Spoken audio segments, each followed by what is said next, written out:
One of the things that I know is not unique to me, but is a Native story that oftentimes isn't talked about a lot, is the urban natives who grow away from the res, who come into their kind of like their native pride later in their life.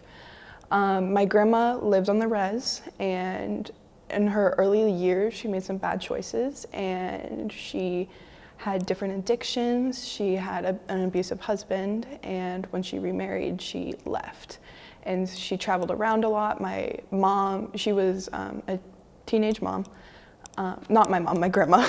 My grandma was a teenage mom, and my mom, when her memories of the reservation were poverty, addiction, her mom not being there for her.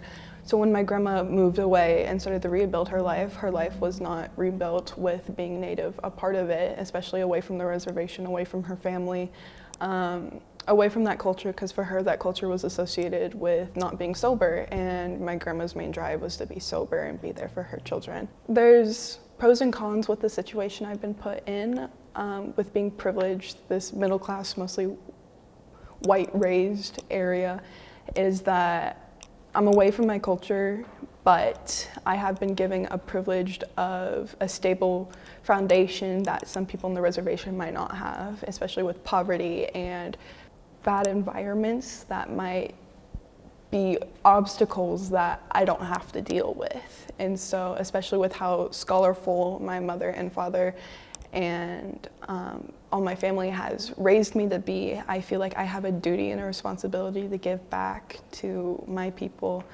and to help any way I can. I feel like Native Americans have this thing where they're afraid. They're afraid of being called out for either by Native peers for showing off or not honoring correctly, or like being wrong in what they're doing, and we're afraid by our non-Native peers for asking us to verify.